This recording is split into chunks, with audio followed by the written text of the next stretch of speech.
set. Yee! We getting it, boy. What's good? You know who it is. It's your boy, Jay in the Bay. Your baller back again. Smells like football season. Yo. Whoa.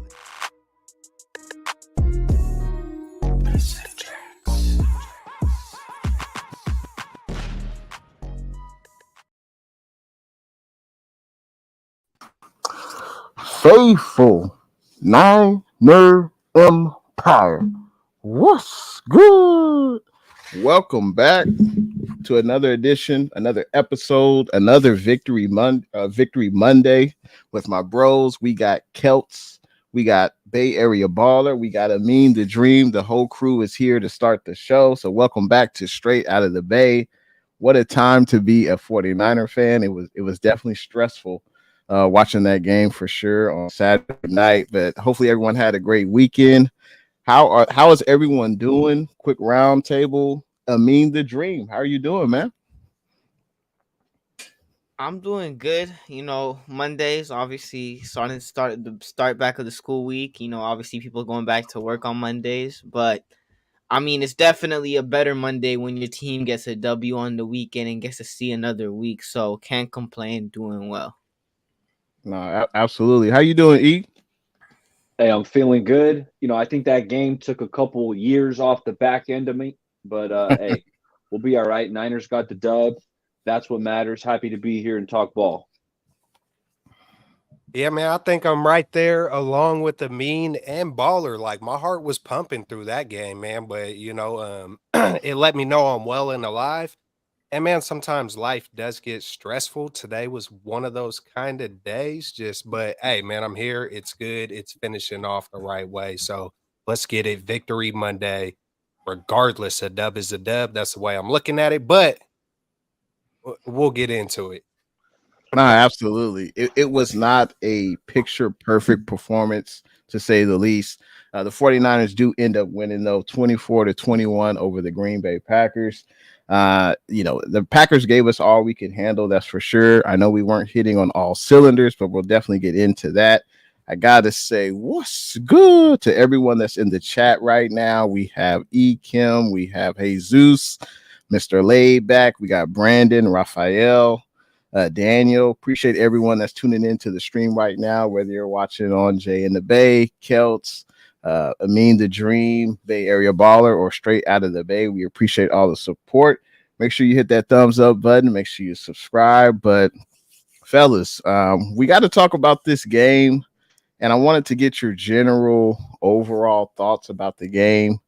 After this performance by the 49ers, Brock looked iffy. Moody technically missed a kick. Dre Greenlaw had a hell of a game. Demo Lenore. There's definitely some standouts in this game. But overall, I mean, the Packers were running the ball down our throat. We couldn't really stop them. Jordan Love made some plays as well. But overall, are you encouraged or discouraged by this 49ers performance against the Packers? Let's start off with Celts Chronicles. How do you feel, man? Man, I feel like I am like in the middle with a lot of things. It's like I feel like we gained the most valuable experience we possibly could have gained having this kind of a win. But then on the flip side, I'm like, man, it feels like it should have never even come to that. But I mean, there's a gang of adversity. I mean, you got uncertainty and just even the way the game started. Oh, Brock's got a glove. Oh, he doesn't have a glove. And just even that, it's like, I don't like it, just not knowing which way you want to go, so, but I did talk in the past, hey, do whatever it takes. If you got to put a glove on. So I was encouraged to see that, you know what I'm saying? Like, hey, at least they're trying, but I never want to be experimenting when I'm in the playoffs, and I felt that kind of a way. Just a few different ways, man. So it was just a lot of mixed emotions. It was just like, it just felt like a grueling struggle pretty much the whole freaking game. Yelling, screaming along with the chat, man. What's up, Raphael 562 Niners? Yee.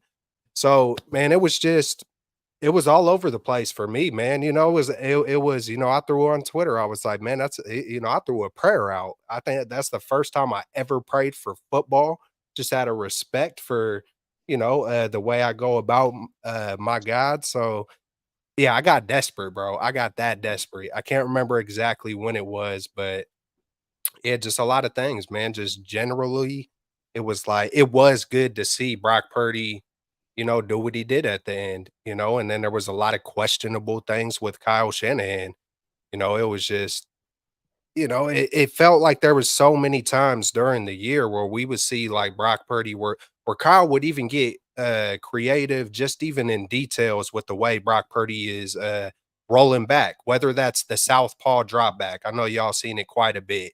It feels like Shanahan would get very creative in just, at least giving Purdy an extra tick. It felt like in this game, it was very vanilla. It was like drop back, stay there, and or else. That's just the way it felt. It felt like there wasn't a lot. It felt kind of vanilla, man. It just did. And it's like wet conditions. Why aren't you running the ball straight up the middle? I know we were all probably pounding the table for that, but regardless, and then with Brock Purdy, he almost threw the pick six, but coulda, woulda, shoulda. It wasn't. So I mean, it's just a lot, man. It was a lot. But those were and then to watch JJ step up, I think, when we were doing the awards, that was both mine and your guy Jay for the under what was it? Underestimated 49er or something like that. So to watch him step up, Debo goes out, I'm emotional in this game. I'm like, Debo, get your ass on the field. Brock did it with the torn ligament. What is up? Like, hey, this is go time, man. There might not be a tomorrow if so it was a lot, man. But we pulled it off regardless. A dub is a dub, like I started it off. But Kyle, I've seen Kyle, man, have probably the biggest growth this year that I've ever seen him have. And I felt like he kind of reverted back to old Kyle. And it was very just, God, man, it just took trust. It took trust away, man. But because we've seen this Kyle in the playoffs, and it's like, not now, man. Like, and with sideline Steve, it's like, man, let's get creative. If we're not getting home with our four guys and Ambry's having a hard time, we might need to throw some early blitzes up in there. It feels like we were kind of vanilla on both sides of the ball, but we still freaking pulled it out. So it's like it's mixed. It's a mixed bag for me. So are you left encouraged or discouraged? I'm still encouraged to the fullest because I feel like that's going to be our worst performance, Yeah. and we still pulled it off. Like Okay. I expect a big bounce back. I don't expect no more. And part of me felt like are you really doing this because we're playing the Packers with Steve and Kyle? It's like, are we doing this? Like, this isn't the time to be like holding back a little bit, but are we holding back a little bit to explode? I don't know. I don't know. It was kind of, but I am encouraged to the fullest because, hey, when you scrape one out like this and get that kind of valuable experience, it's just gonna add. Yeah, I don't expect this to look like that again. I think we're gonna see for the 49er brand of football that got us to this point. What we seen all year. We had a hiccup with the 3 games. Yeah, we had a hiccup versus the Ravens, but when we play our brand of football, it didn't look like it looked like on Saturday. So I'm What, encouraged, okay. anticipating seeing that. What you think, E? Encouraged or discouraged? Fellas, I thought the Niners were going to come out clicking on all cylinders, right? Where the offense is going to be carving up the D and then our defense is going to be locked down. That's not how it went, okay? What I will say is Mother Nature is the great equalizer, okay? The rain out there, Brock obviously had a clear problem throwing the ball in that rain. So that kind of leveled the playing field.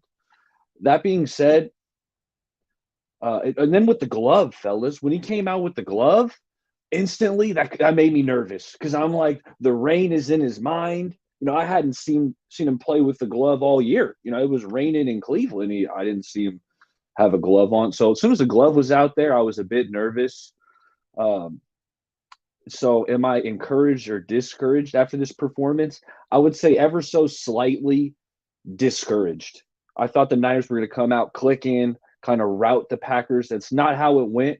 This is still a Super Bowl caliber team, and I've been saying it. I think we are going to win the Super Bowl this year, but it's hard for me to – I felt like I would be kind of lying to myself if I were to say after this Packer performance, I'm encouraged because the run defense wasn't there.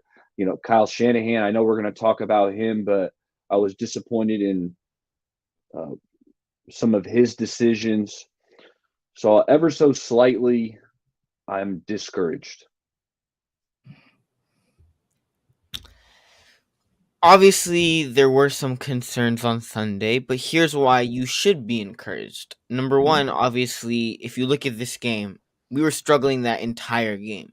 And if you still look at it, even when we were struggling, it was still a touchdown game. It was still, we were down by a touchdown. It was 21-14. We were still in reach of like a one-score game throughout that entire game. And this was probably the worst I've seen not only our defense play this year, probably the worst I've seen Brock Purdy play this year as well. And if you look at the worst you've seen Brock Purdy play, he made the throws when it mattered. And not to mention, when Jimmy had his bad playoff games or when Jimmy had his bad games, there would be turnovers involved by him throwing interceptions.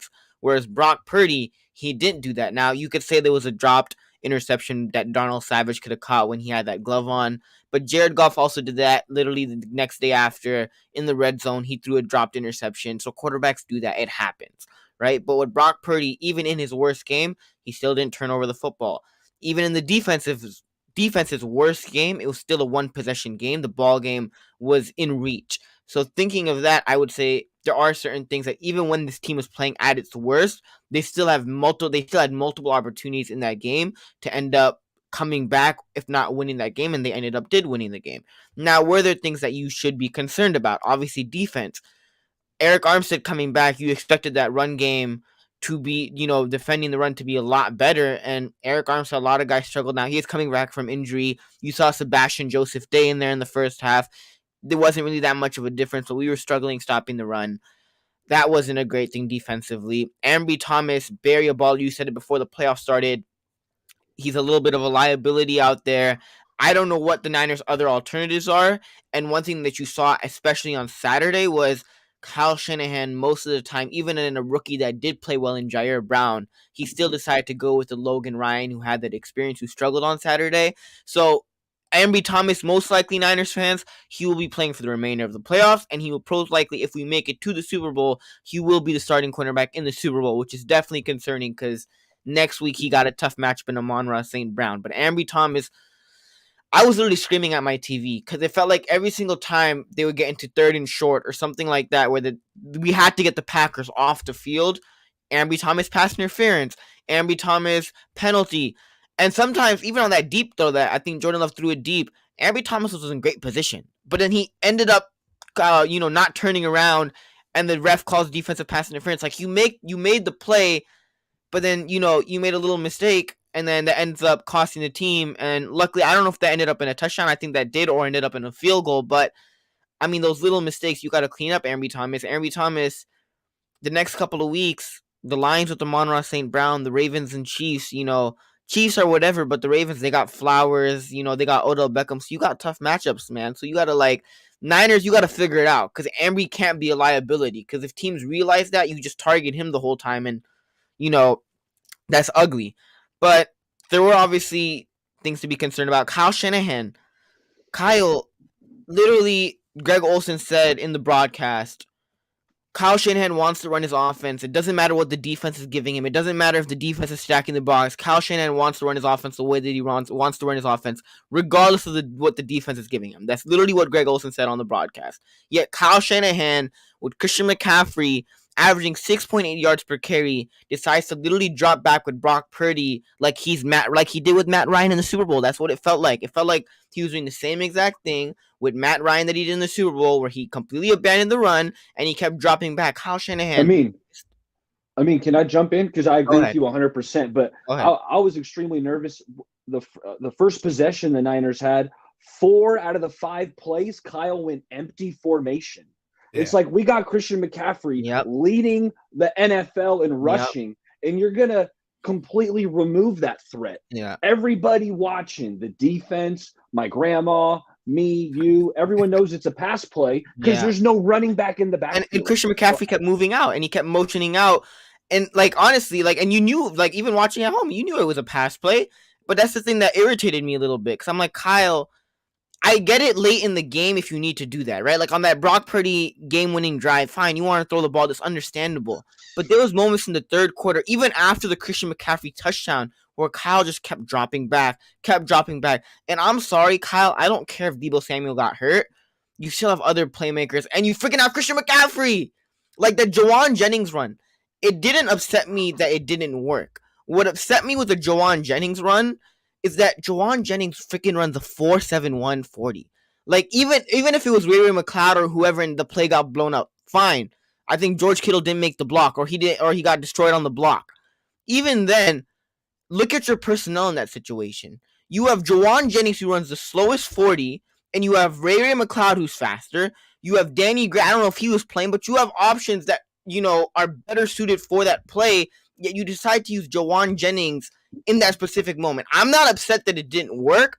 I'm upset with the fact that you decided to use Debo's spot, who's not fast, who's not, you could say, I don't know if he's that much physical, but like, who's not Debo. And I'm not saying any of the guys are Debo, but there was players better suited for that play, like a Ray McLeod, that you decided to not use and decided to use Jawan Jennings. There were so many questionable decisions. So are there things that I'm concerned about, like the defense, like Kyle Shanahan's decision-making?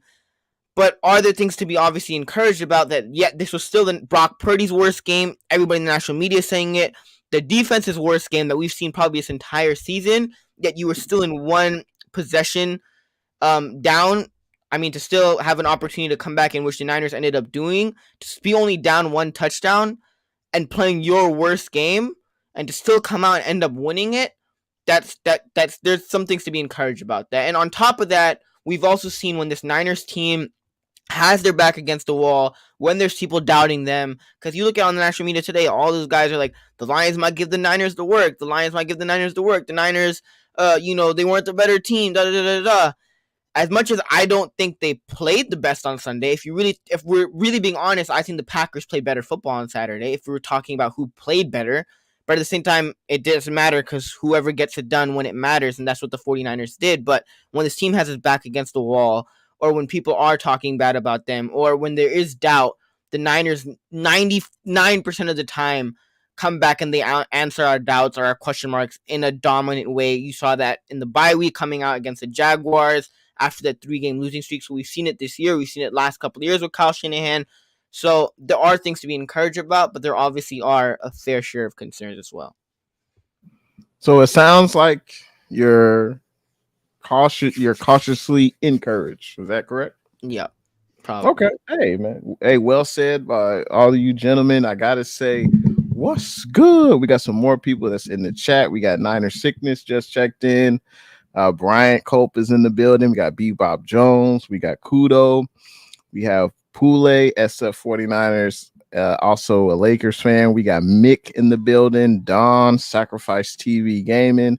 Appreciate everyone tuning into the stream. If you're excited about the Niners going to the NFC Championship game, make sure you hit that thumbs up button on whatever channel you're watching. Also, JR Meadows just checked in, and we also have HR. I would say there were definitely some things that were discouraging about the 49ers performance. It's our home field, Levi Stadium, and we can't get our footing right. There were several plays on defense where guys just fell down. Receivers were running wide open. That shouldn't happen in your home stadium. That was something that was discouraging. We also allowed a 100-yard rusher to Aaron Jones.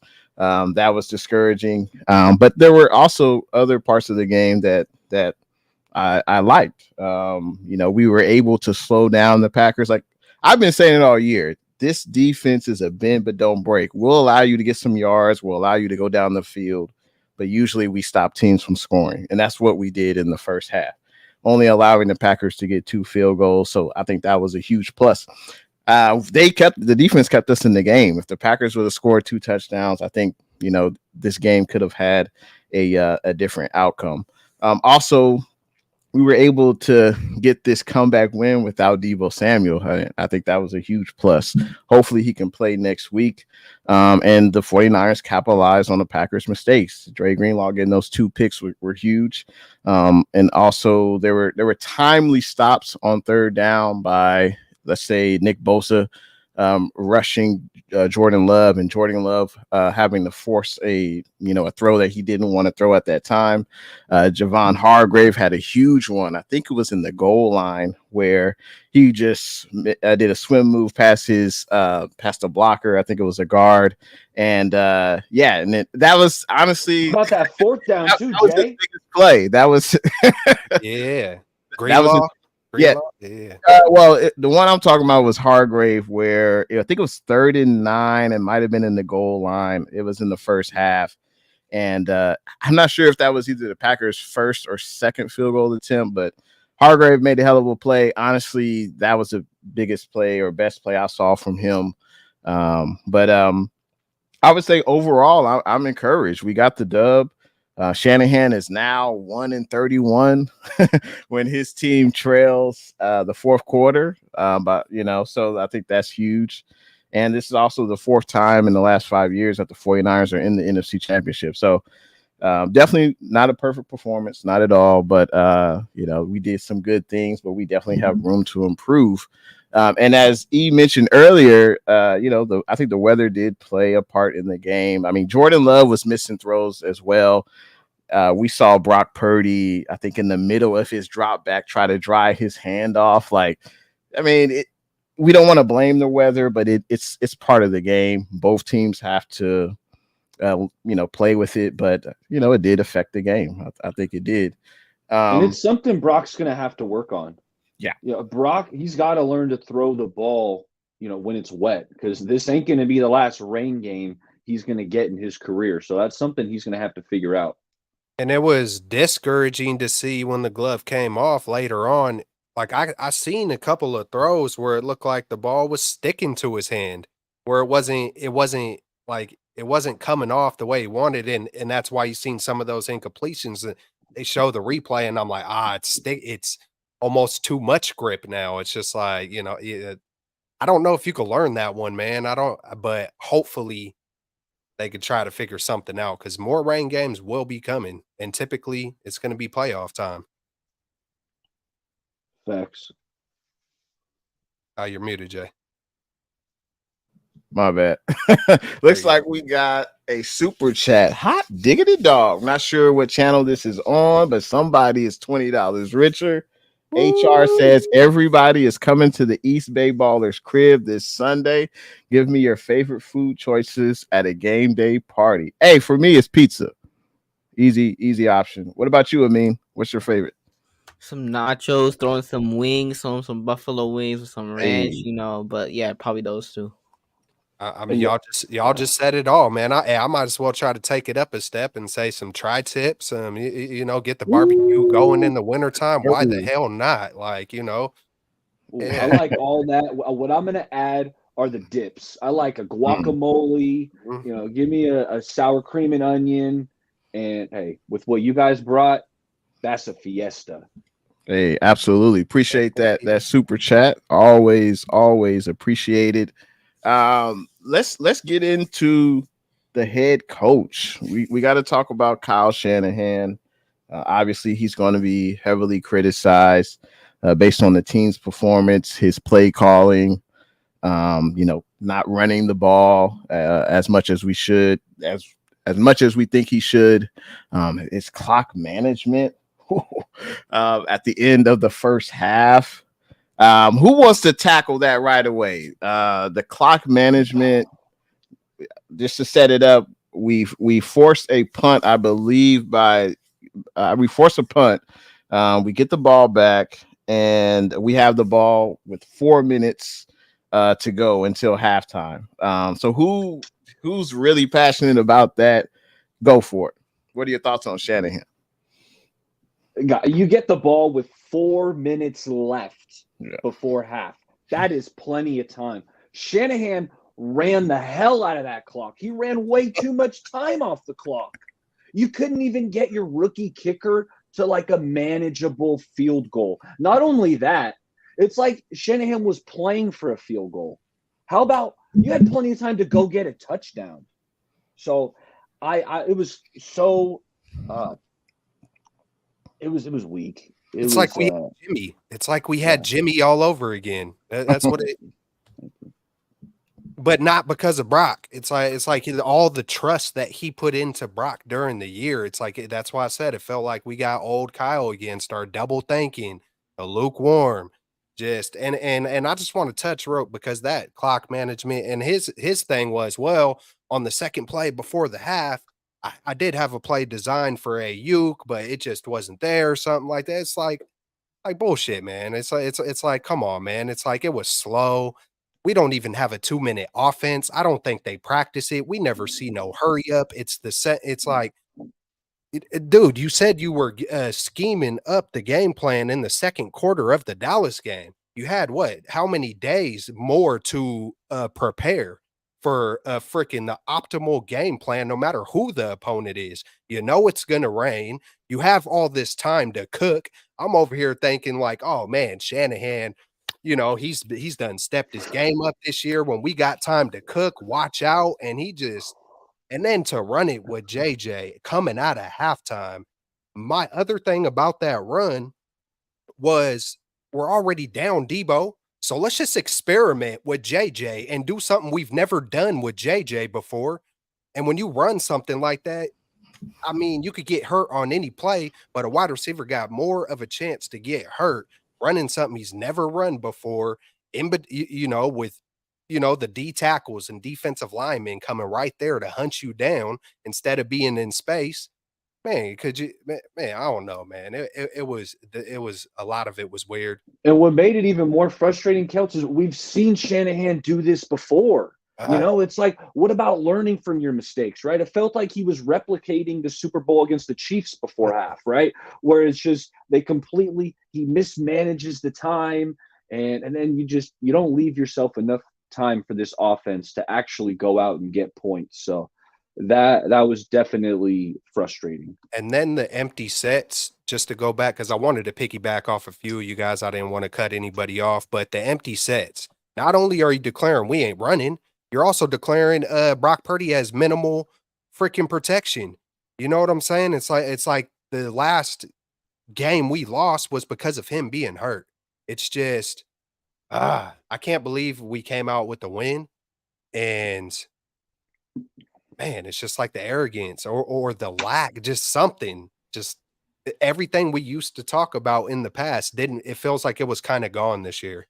And it's like, how did that come up with this amount of time to prepare at home? Like Jay said, just all of it from the cleats to experimenting, gloves, JJ, just a lot of it. Logan Ryan, he said, I'm not going to play Jair because I didn't want to do that to him. It sounded like he said, I know he's better, but I didn't want to put Jair in that position. Well, when it I was watched, a mistake. It looked like a mistake to me. It sounds like sorry ass excuses to me. Hearing him say that reminded me of the answer. Well, don't you watch Josh Allen run?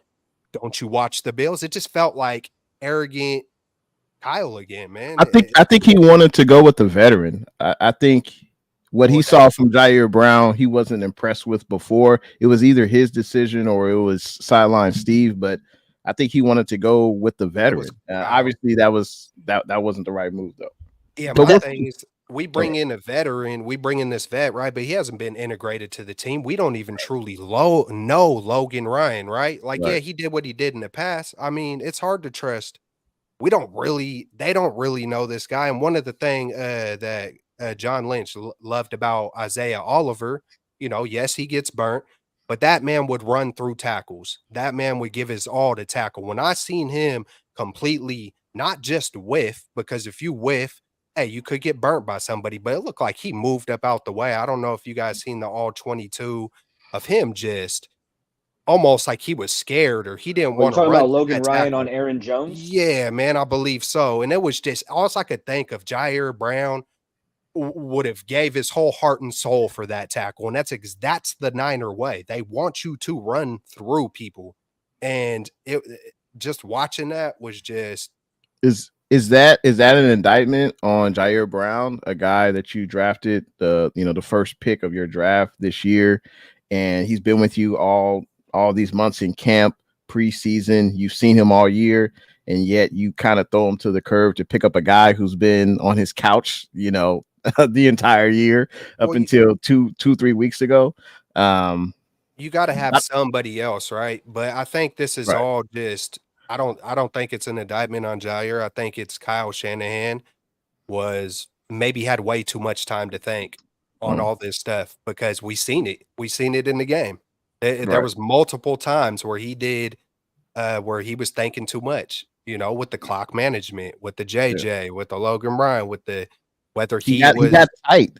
A great philosopher once said Shanahan got lemon booty. Shout out to Guru on 95.7 The Game. That's what he loves to say. He got lemon booty. Hey, a lot of 49er fans in here tonight, especially Blue True. Hot diggity dog. Appreciate that super sticker, Blue True. Thank you for watching and liking the stream. Amin the Dream, what were your thoughts on Kyle's decision making in this game? Like that, I would say, like the average coach once said, you play to win the game. Hello. You play to win the game. Kyle Shanahan, let's think about this. You have 4 minutes left with 3 timeouts. I hope you know by coaching how many seasons you've coached in the league that those 3 timeouts don't go to the second half. Those 3 timeouts are for 2 quarters, and you get 3 timeouts for another 2 quarters. You literally are at like the 50-yard line with 1 minute and 30 seconds left. Last week, I would say you lost the game because of Jake Moody, because he missed multiple kicks, a PAT, and he missed the field goal in a game that you probably could have won against the Rams, which was a meaningless game. Doesn't matter. But you put the ball back in his hands.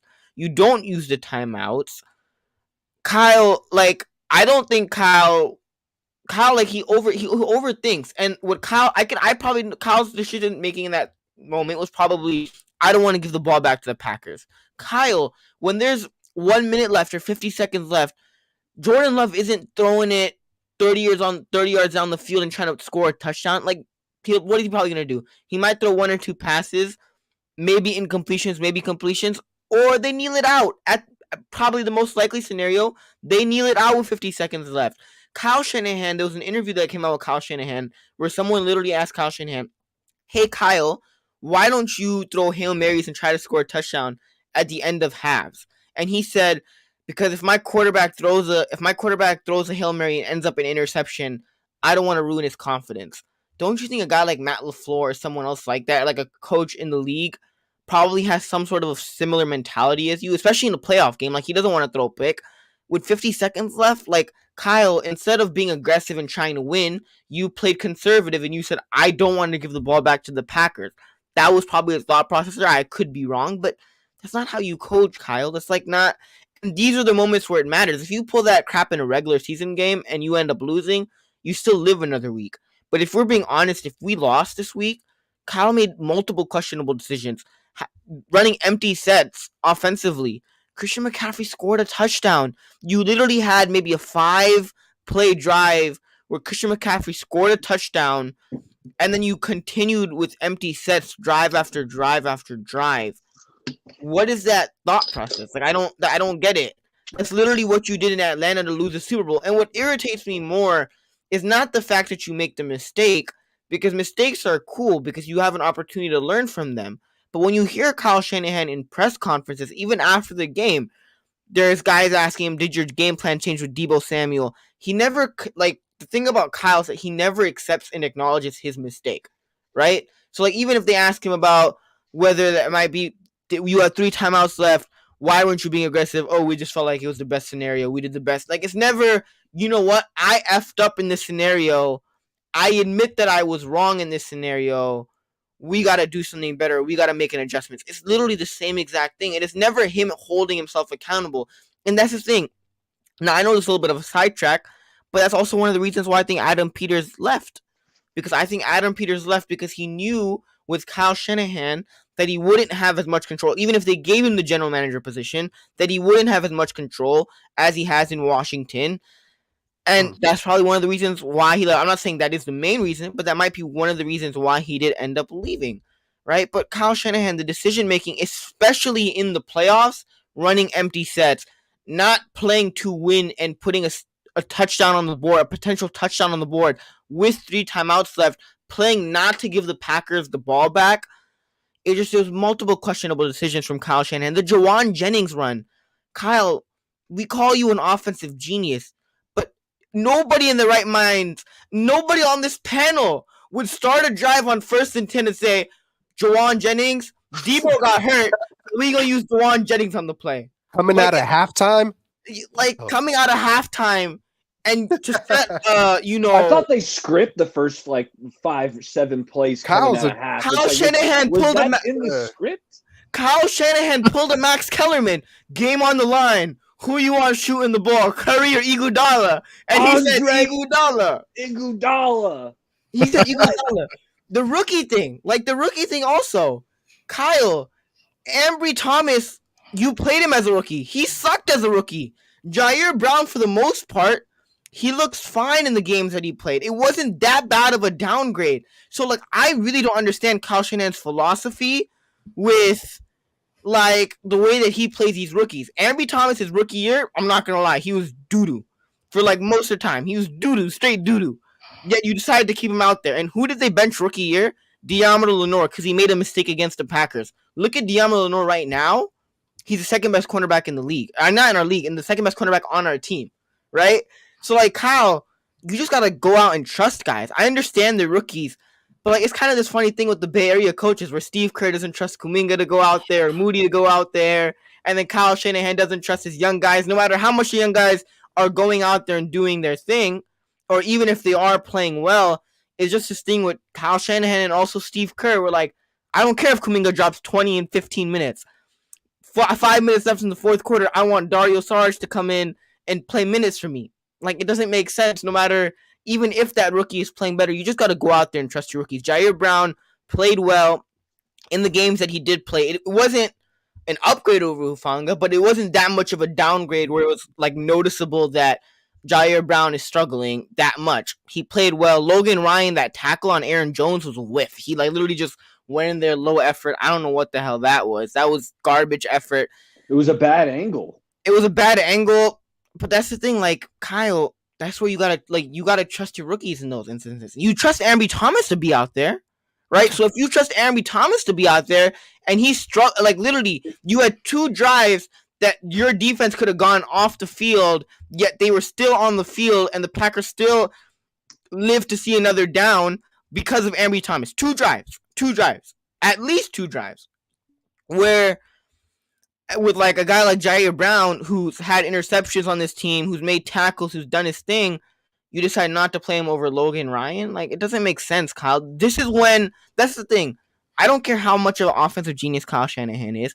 I don't care about his regular season percentage. I don't care about even his playoff record. I don't care, because what matters is obviously decision making, number one, but can you get it done? It doesn't mean that, literally, Michael Jordan and that Bulls team, they had a shirt after going 72-10. It doesn't mean a thing without the ring.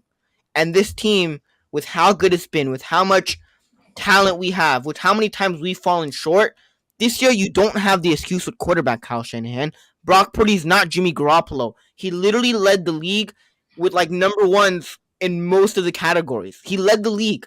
He was the best at multiple categories. You don't have Jimmy Garoppolo. And I understand, because you trust Brock Purdy, you're throwing the ball with him more. But you have Christian McCaffrey. You've been using him all freaking season. And we were talking about, Kyle, lessen the carries with CMC, man. We need him for the playoffs. Give Elijah Mitchell some touches in the regular season. We can't have CMC getting hurt. Yet in the playoffs, you decide to completely abandon CMC and say, Brock Purdy, go out and be Tom Brady and throw 40 passes a game and win us this game. Or go out and be Mahomes and win us this game. It doesn't make sense, Kyle Shanahan. Do better. Do better. And he wasn't even being creative when he was doing all those passes. There was nothing working off of nothing. It was like the pass wasn't helping to run, and That's the thing, you know, Charles. That's the hey, thing. we're supposed to be. It's in the rain. You run. You set up the play action. Like I mean, you laid it down. I mean, so hey, hit it up, Jay. Hey, well said. Well said. I would say, CMC, he did get, I think he got 24 touches, I believe. 24 touches, including catches. So, I mean, yeah, it's the playoffs. Should we add to his workload 6 to 10 more touches? Hey, I'm down for it. Or at least bring in an Elijah Mitchell, a few running plays. But you guys said everything that I had. I wanted to add on that the clock management thing to end the first half. There was one play where they allowed the clock to go all the way down before the play clock hit 0. They had to call a timeout. Like, it's almost as if we were up, 21-0, and we're just trying to drain the clock to get to the half. I just didn't understand that.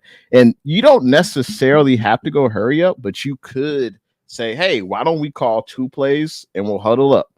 You do the first play, no matter what happens. You don't necessarily have to huddle up again. You already know the second play. Just go straight to the line of scrimmage. Just I don't know. Just there's no sense of urgency. The only time we've seen really a no huddle offense is with Sam Darnold. Like, I don't understand it. So Brock can't do the same thing. Like, I don't get that. And it's to me, it's super simple. I mean, we all play Madden. Like, it's simple. You don't want the team to get the ball before half, right? You want to limit their seconds, but you also want to put yourself in position to at least get a manageable field goal. And 48 yards, yeah, that's manageable, but you could have gotten it a lot closer. You wasted 40 seconds on one play. Like, so we've seen it from Shanahan. Unfortunately, it's just something that is expected. He doesn't manage it well. I don't know if he needs to hire someone else to say, hey, obviously we want to use a lot of this time, but we need to at least, get in and out of the huddle. We don't have to wait. We're not chewing the clock. We're not trying to wait 8 seconds on the play clock to run a play. Like, what are we doing? So that it's frustrating to watch. And also, how about trust your defense?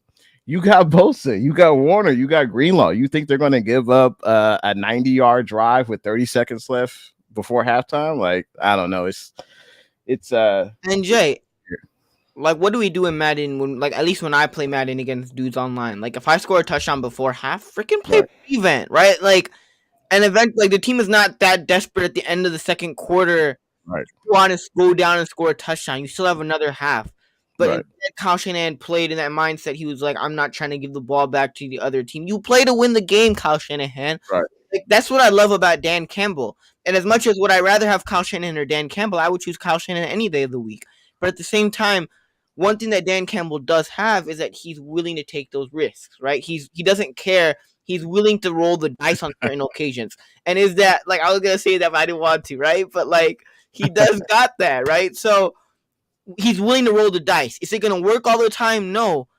But at the same time, Kyle, you got to roll the dice sometimes. And especially with the rookie kicker.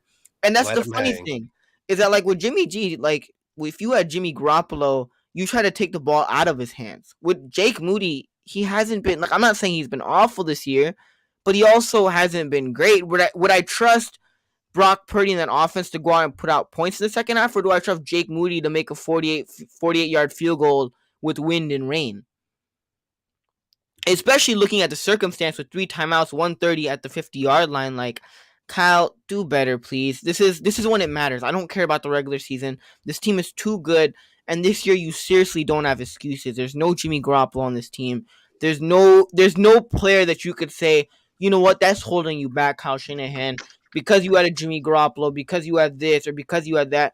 The circumstances are all in your favor. For the most part, the circumstances are all in your favor. You have to go out there as the head coach. And offensively, what was that offensively? Besides the empty sets, it just felt dull. Like, I've seen better game plans with Jimmy Garoppolo and more creative game plans with literally not even Jimmy just handing the ball off to Jimmy. Jimmy throwing the ball that Saints game, that's Kyle Shanahan in his bag. That's what I expect Kyle Shanahan. If you're preparing since the second quarter, I expect you to have Saints game type, some sort of type material like that 2019 Saints game where you had pitches to Mostert, and he would throw for touchdowns, or you had this creativity where you would scheme guys open. That people say Kyle Shanahan schemes guys open. Like Kyle Shanahan, it's just been dull. It was really dull offensively.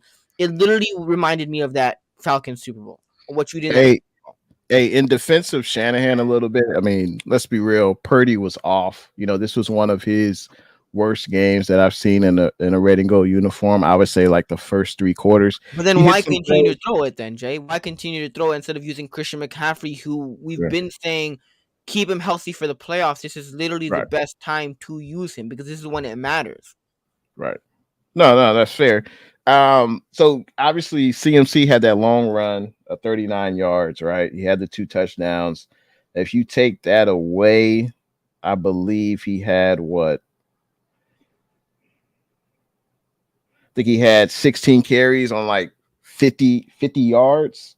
So it's averaging. That's still what 3.5 yards per carry. So And they it's were not tough, terrible, but and the they were tough Packers yards. defense was doing exactly. They were tough yards. Yeah. Packers defense came to play. Like it wasn't like every time CMC got the ball, he was just ripping off 10, 12 yards.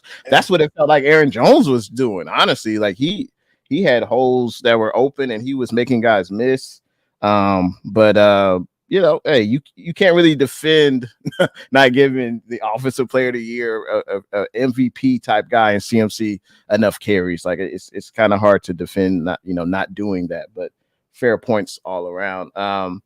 Definitely Kyle Shanahan deserves some blame. He did say at the end of the game that the players didn't play their best. He didn't coach his best. So maybe this was something we needed. Was it rust? Was it weather? I think everything played a factor. And hey, the Packers came to play. I mean, they were one of the hottest teams in the NFL in the second half. I mean, they beat the brakes off them good old Cowboys. I guess that's not really an accomplishment. I mean, but they beat the Cowboys at home, and I think the Cowboys were undefeated all year at home, and I think they were blowing teams out at home, by double digits. But the Packers came to play. They got young talent on both sides of the ball, and they're going to be, a good team in the future for sure. Well, in the present and in the future. So they hit on a lot of draft picks as well. You made me remember about last week. I think you said something like, can't remember your score prediction, but I know you said something like close game and something about them having a couple turnovers. I think that's what you said. They're going to have a turnover or two, and we're not going to Yeah. have none. I know that's one of the major keys of the game is turnovers, but it just like hit my head of what you were saying last week, and you were on point, man. Yeah, I think, and honestly, I think. Well, we'll get to the next game we play, but I think it's going to be similar. It's going to be another, it's going to be another game for sure. That's going to be tight. We got to talk about some of the guys that really stood out. We'll start off on the offensive side of the ball. Obviously, there was some, Debo wasn't available, so some guys had to step up. Some guys had to help Brock Purdy out. So let's start off with that. Let's start off with Amin the Dream. Who was a guy that stood out to you on the offensive side of the ball? Without their performance, we may have not won that game. Who's a player that stands out to you, Amin? Easily Jawan Jennings, right? Like 5 for 6. I think he had like 60 something yards.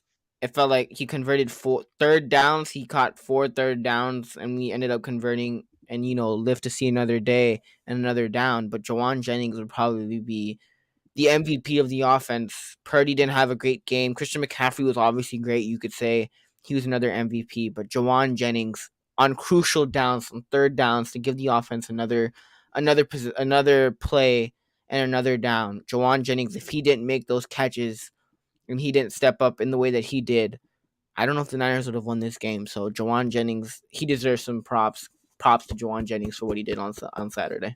Absolutely, he was incredible, and his blocking too, incredible. Yeah, absolutely. and Jawan's going to be a free agent this year, so hopefully we can keep him. Yeah, but we'll see.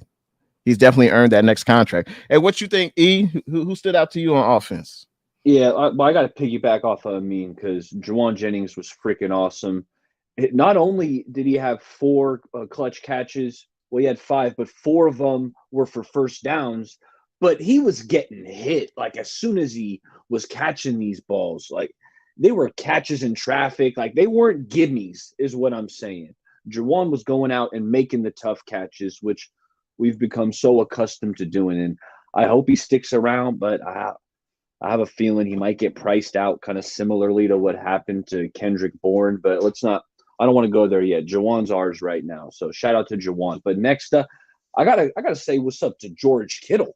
I thought Kittle was freaking awesome. We know the touchdown he had where he ran right by Darnell Savage. Let's not forget, man, Kittle's got some speed to him. So I'm glad to see him kind of flash that and say, hey, I still got that in my repertoire. Let me run. Darnell Savage is a good DB, but Kittle ran right by him. Nice play by Brock rolling out and finding him. But, you know, Kittle had a number of catches. He's always physical when he gets it.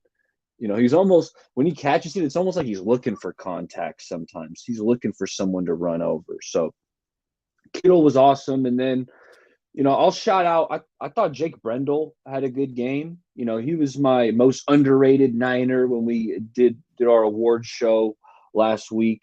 And I thought it was a good game from Brendel. Trent, you know, normally when you notice O-line, it's when they're screwing up. But Brendel and Trent, I thought were really good yesterday. Yeah, two great picks. Jawan, you know, of course, third and Jawan. And how about that throw by freaking Purdy on one of those? I think it was third. Ah, man, what drive was that? I don't know what drive, but y'all know the throw I'm talking about, where it was just right out of the reach.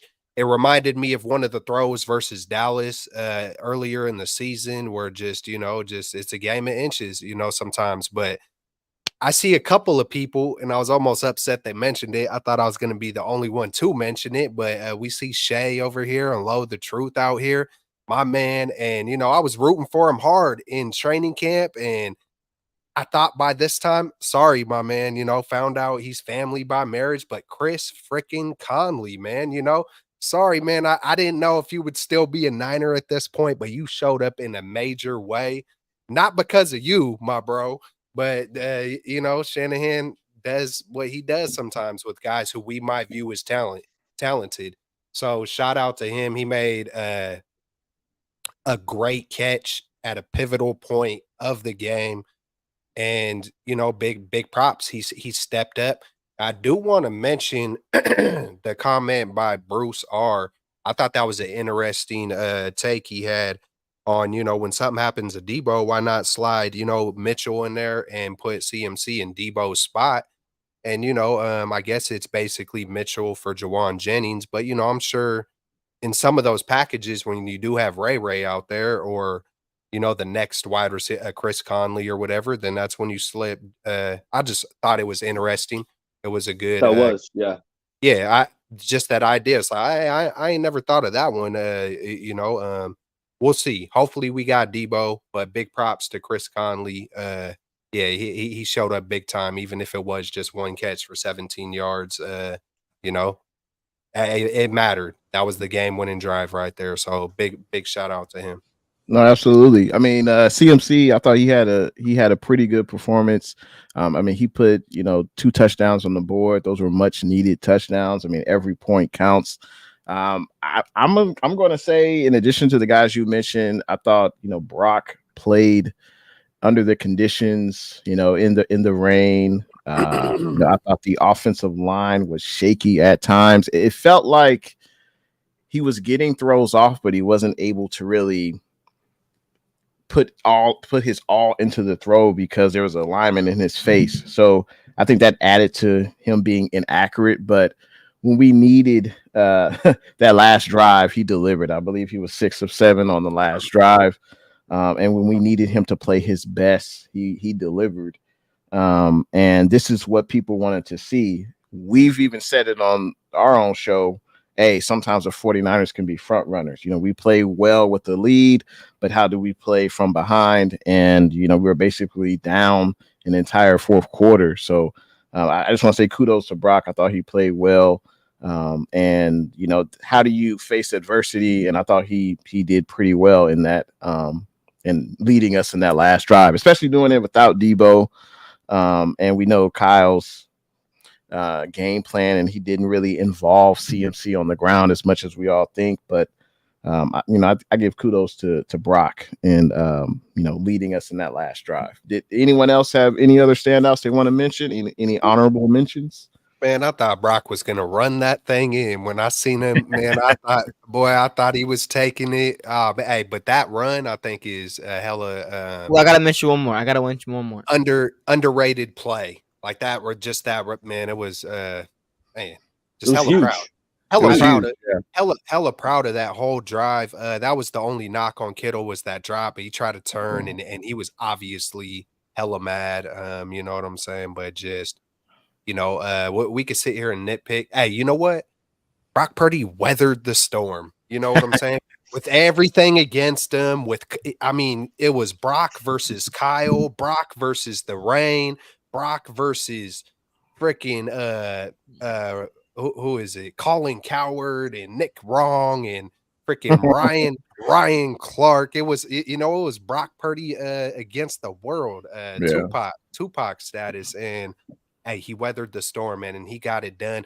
That's typically what you hear the when people talk about the greatest of great quarterbacks is, oh man, he sucked for 3.5 quarters, but in crunch time, in go time, he did what he had to do, and he came through and won the game. And I don't care about nitpicking how it looked.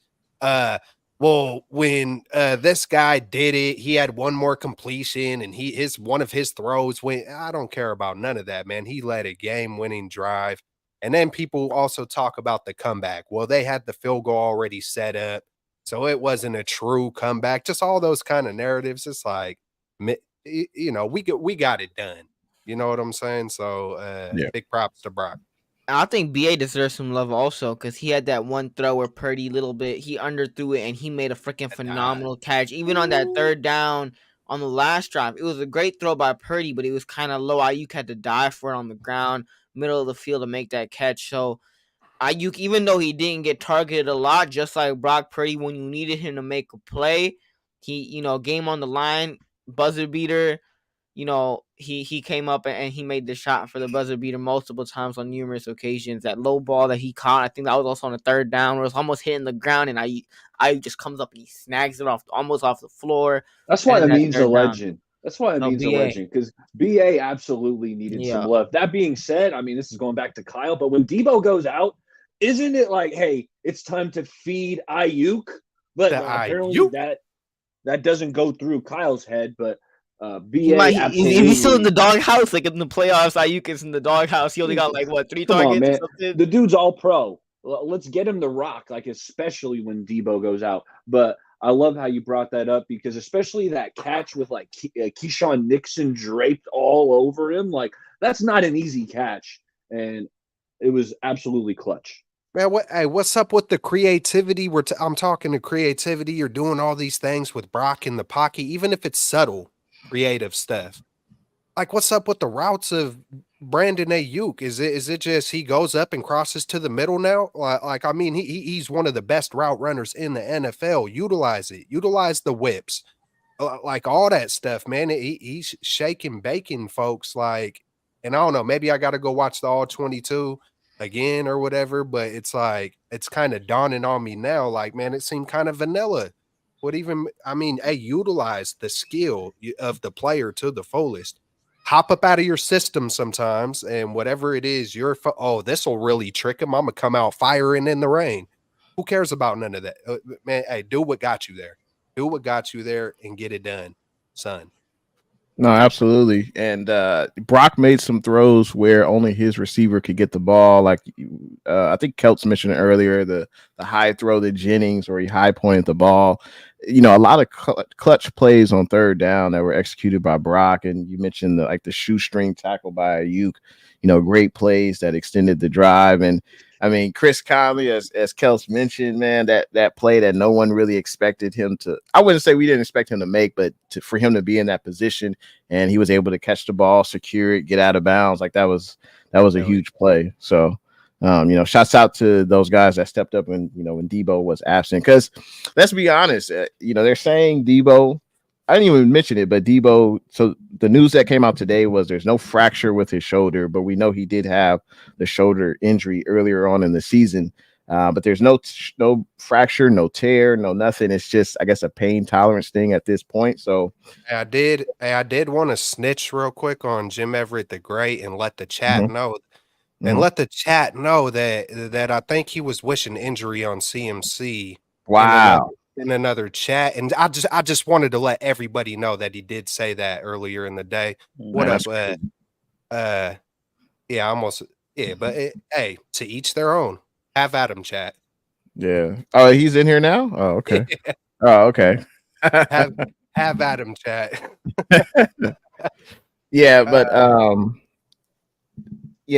so let's go to the other side of the ball. Let's talk about the defense. I thought the defense played good enough. Got some great stops to prevent them from scoring in the first half, which I thought was key. There were some great performances, and I'll let you guys have at it, man. Let's start off with Celts Chronicles. Who was your defensive player of the game? Hey, there's a lot of players you could choose, I'm sure. Who you got, Celts? Hey, I've been wrong a lot of times this year on score predictions. I've been wrong a lot of times this year, but I did make one bold prediction on Twitter. I said something along the lines like, it's going to be the CMC and Trent and Debo are going to stand out, but Dre Greenlaw is going to finally get his interception. And Eric Armstead is going to be rubbing his belly. Well, majority of those things didn't happen, but Dre Greenlaw didn't get his one interception, but he got freaking two. And that damn near saved it did save our season. Because if he don't come up with those two balls, who knows what could have happened.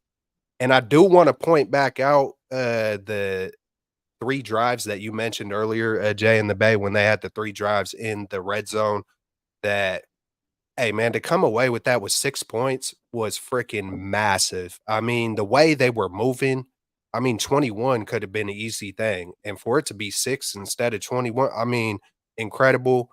Bend don't break. That kept us those two turnovers were the key of the game and the game winning drive. But big props to Dre Greenlaw, man. Get down, Dre. Get down, Dre. Hey, fellas, I'm gonna take a victory lap, and it's regarding Diamador Lenore. For years, I had been trying to tell people, mostly on Twitter, that Diamador Lenore profiles as a slot corner. He loves to be physical. He loves to hit people. PFF graded him in his college days at Oregon, like his run stuffing grade was off the charts. And that's what first put me on, like, okay, this guy plays the run really well. And then I watched like a highlight video of Demo at Oregon, and he's just laying dudes out. And I'm like, this is a corner who's like 5'10", who hits like this. And it was an absolute coming out party for Demo. He had a few plays that just absolutely popped off on tape, starting with, shoving Jordan Love out of bounds, making him fly about 10 feet out of bounds. Then he blew up a screen pass. He read a wide receiver screen so quickly that he popped the wide receiver in the backfield. It was a great play. Just Diamador Lenore had several plays that just got me out of my chair and just flexing at the TV. Is that the one where he went through like 2 people or like? Yes. That was the play, right? They're trying to block him. Yeah, they were trying to block him. Hey, I hopped up. Yeah, I hopped up on that one for sure. Yep. Yeah, so I got to shout out Demo. He was freaking awesome. This dude loves to hit people. He's ultra physical. The Niners have found their nickel for the next 5 years, like at least. Demo ain't going nowhere. I want him as my nickel corner. Other guy, I see Nick Bosa taking some flack, and I don't agree with it. I thought Nick Bosa was actually really good in this game. I know he didn't have a sack, but I saw him multiple times pressuring Jordan Love, collapsing the pocket. He had multiple QB hits on Jordan Love. So I don't know where kind of the Nick Bosa slander is coming from. I think it's just because he's so highly paid and There's a 0 in the sack department, but I'm going to This is say shout out Nick Bosa. This is a fourth consecutive game. Nick Bosa does not have a sack in a playoff game. Should we be concerned as 49er fans? No. I just watched the game, and it to me, no, because he was all over Jordan Love. There was one play where he ran a spin move on that right tackle, and the dude didn't even block him. Like, he was pressuring the quarterback in less than a second. It just so happened that Jordan Love got the ball out like right as he was coming. Like, Nick Bosa is making plays. Now, they're not showing up on the stat sheet, but the impact is being felt, especially by these opposing quarterbacks. So Nick Bosa was really good. Last guy I'm going to touch on just real quick was Mooney Ward. I thought Mooney Ward, I know he slipped and kind of gave up the big play, but besides that, he had a terrific pass breakup in the end zone on Romeo Doubs early in that game where, if Doubs catches that ball, we might not be here talking. Well, we'd probably still be here talking, but not quite as happily. What say you, Amin the Dream? Was there a defensive player that stood out to you? Kelts mentioned Dre Greenlaw. Bay Area Baller mentioned Demo Lenore and Bosa. Was there any other guys that stood out to you? Chase Young. Chase Young stood out to me. But it wasn't necessarily in a positive light. Oh, Chase Young, man, like, it just seems low effort. And like the reports that coming out of Washington was like he's undisciplined a little bit, he's a little bit lazy. And watching Chase Young the last couple of weeks, we had the expectation that this was like the in-season trade where he would have the Emmanuel Sanders effect. And so far, forget about the Emmanuel Sanders effect. He hasn't done anything realistically. Like, even the sacks that he's gotten on this team had, like, the one sack that I remember against the Bucks. It was like fourth quarter, 1 minute left. Chase Young gets a sack in a meaningless game that we already won with 1 minute left in the fourth quarter.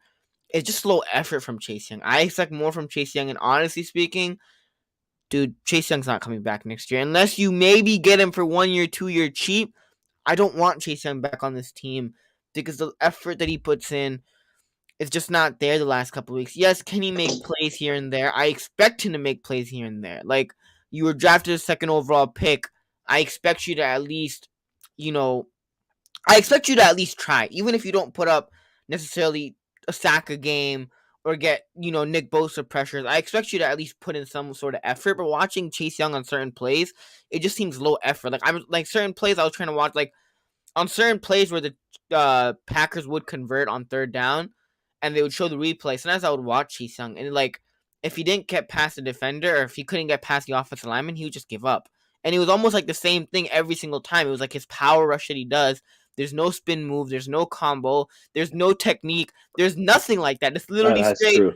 It's literally straight power rush. And if it doesn't work, it's straight bull rush. And if it doesn't work, sometimes he does he collapses the pocket a little bit. He'll move the tackle back. He does, like, but we want more from this. We want more from you. And like, I knew the Niners wouldn't do this, but Montez Sweat, he literally led the Bears in sacks in half a season that he was there. He led the Bears in sacks. Now, obviously, he's signed to a contract, so I don't know if the Niners wanted to hold on to that contract, but honestly speaking, Montez Sweat right now on the other side, even with his contract, I would say he's better than what we're getting for Chase Young. Even though Chase Young for I think $200K this year, $300K, not a lot, but the effort isn't there from Chase Young. I want to see Randy Gregory get more playing time. I want to see Robert Beal get more playing time. I saw Robert Beal out there on Saturday and a couple of snaps in the third quarter. But listen, if you're not showing effort in a playoff game and like it feels like you're giving up, and it's not just one or two people saying it, it's literally multiple 49ers fans, the national media, that's not cool, man. Like, it's not like it's just not it. And honestly speaking, Chase Young reminds me of a Jadeveon Clowney. Like, the athleticism is what made him so great in college. He's the athleticism, and then after that torn ACL, that athleticism is gone. But there's no technique. There's no, anything different. It's straight power bull rush. And if that doesn't work, he just gives up. So it sounds like you have buyer's remorse. I mean, regarding I don't have buyer's remorse because what we're getting him at is like what 200K this year. I don't care, Yeah. right? Like it doesn't. It's not really that big of a loss for the 49ers. But at the same time, moving on to It NFC is a third Championship round game, pick though. It is a third round pick. it is a third round pick, but realistic. Like okay, let's think about it like this: when the Niners did make this deal, and when you looked at how much the Niners are paying him, did you think it was a good idea? Yeah. All of us would have done it, right? Anybody sitting up here would have done it, and not even forget about John. Any GM in that instance would have made that trade, right? So, am I upset that the Niners did it, or even if it's a third round pick, I would have made the trade also. I would have pulled the trigger, but I'm like Chase Young with Nick Bosa on this defense, only 200K salary, third round pick. Frick yeah, this is our Super Bowl window. You got to put all your chips on the table sometimes. Frick it, third round pick ain't gonna hurt. I would have done it also, but has the production been there? No. And honestly speaking, I feel like you could get more moving forward from a Randy Gregory or a Robert Beal. I feel like they deserve more opportunities because Chase Young simply isn't getting it done. And if Chase Young doesn't step up or learn technique or add something to his pass rush bag, which he doesn't have any bag, but he's got to figure out a bag. But if he doesn't, he's gonna be a Jadeveon Clowney in the league where he bounces around teams. He gets 1-year contracts here and there. He's going to be a Jadeveon Clowney. Wow. Chase Young, he had the same amount of tackles as Bosa in the game. But watching that game, who would you say was more impactful? Oh, it was Bosa, no doubt. No doubt, right? And I understand the people that are like getting mad about Bosa, but he is having some sort of an impact in the game, right? Like you said, that spin rush move that we obviously saw, that he got past the defender. He's getting the hits. He's getting quarterback pressures. Now, obviously, as a Niners fan, do I wish to see a little bit more based off the price tag? Of course, but is he still having some sort of an impact on the game where, you watch it and you're like, okay, he's disrupting multiple plays? Frick yeah. So do I obviously wish I got a little bit more? Of course, right? Because of that price tag. But is he Chase Young? Like where I'm like, even though he's getting the tackles and whatnot, it's like there's still like the effort that I see from Chase Young on the field, it's just not there. Yeah, I haven't seen the lack of effort, but the production is not there, and I think his time is limited with the 49ers. But I think we know who Amin step your game up is, because we pretty much went over it with Chase Young. I think that's definitely a guy who needs to step up. He's in the last year of his contract. He wants to get that big money, but he's not really proving to be a edge rusher that's an impact player. He's yet to prove that. Hopefully he'll have 2 more games to do that. But the better Super Bowl, NFC Championship game, give us a multiple sack performance, get your contract, and get out of here. Hey, the better he plays, the more it'll benefit the squad, obviously. So, that's what Chase Young's motivation should be. But yeah, I think he hasn't met expectations so far. But as far as step your game up, if I had a player, I hate to say this about this guy, Ambry Thomas, he's had a topsy-turvy season. He was, as we all know, he was basically on the roster bubble at the beginning of training camp to even make the roster. He eventually made it, and I thought he played well in multiple games, but he struggled in this game. There's no doubt about that. The coverage is lightly. good. That's putting it lightly, Jay. Right, he's the one guy, bro, where I hopped up. I was going off to my wife about it. I've been having his back all year. I'm freaking just. Yeah, I won't say. I threw some curse words. Is he the weak link on defense? I would say, yeah, he definitely is the weak link. He's been since he's gotten here, Jay. No. So you're saying he had no good games this year? I'm not saying that he hasn't had good games this year, but if you realistically think about it, if I'm an OC or I'm a head coach or I'm an offensive coordinator of another team, when a team literally attack Ambry, because yes, he might make. He might make a play. He might make a play, right? But even when he does make a play, pass interference sometimes. Literally, there's 2 drives at least in this game. And even in the beginning of when his rookie year, and I get it, I'm not going to criticize him. He's gotten better, right? But even that rookie year, that Falcons game, for example, Russell Gage was cooking him. And Matt Ryan or whoever the quarterback kept throwing the ball that way. And maybe I don't even remember one time where I could say, and he probably did, but like I maybe might be too harsh. But I would say 90% of the time, Ambry wouldn't come out successful. It would be either the opposing receiver mossing him, or even if Ambry did make a play, it'd be him grabbing a dude, and it was an incompletion, but it's a pass interference call. Ambry's a liability. Next week, I am literally scared. I'm scared because if he has to go up against Amon-Ra St. Brown, I'm telling you, if I'm Kyle Shanahan next week, I'm like Charvarius Ward or Demo. Like, especially Charvarius Ward, I'm like Charvarius Ward, go out and guard Amon-Ra St. Brown. Because I do not want Ambry Thomas anywhere near Amon-Ra St. Brown next week. So if that's the case, then Ambry doesn't see the field because Ambry's not playing slot corner. So Ambry won't see the field. Yeah, I hope he doesn't. But I mean, I think he will.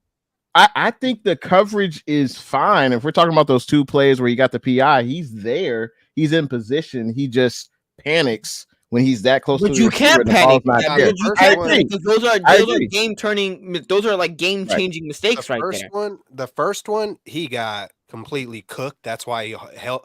Like, if he didn't do what he did, that's an easy touchdown. So I was kind of okay with it because I'm like, all right, hey, you know what?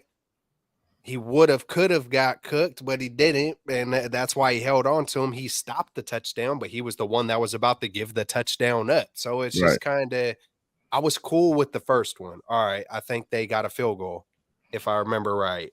So it's like, all right, hey, it wasn't a TD. That's good. But then the deep one, it's like you're in position. Like I don't know. He even had his head turned around and still committed. It's just, yeah, man. Deontay Johnson trying to come back. Who do you put in for him? There's no Jason Verrett. You can put Sammy Womack in there, sure. Right. That's what I was gonna get at. Yeah, Niners got to at least have a plan B in mind. Right. But you know what concerns what if someone me? gets hurt? You know what probably is or what happens if Ambry? What if the Lions, the first series, their game plan is a Jameson Williams go ball 1-on-1 on Ambry? Let's find out what this dude's going to do. And if Ambry decides to tackle the wide receiver instead of trying to locate the ball and bat it away like you're supposed to, you got to have a plan B ready. But what concerns me, you know what the plan B probably is? Isaiah Oliver. That's probably the plan B. And we already saw that. Been there, done that. This is why, I'm like, why didn't Sam Womack get any reps this year? Because I would be like, let me see what Womack's got. I don't think they're going to turn to a rookie in Darrell Luter at this point. So that Ambry's going to be the guy. I think we just got to cross our fingers and hope that he doesn't do what he did this past game.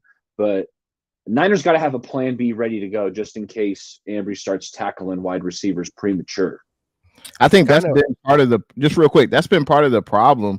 For instance, when Debo went out, how do you go from there? What area of the field do you attack? Who do you use in Debo's place?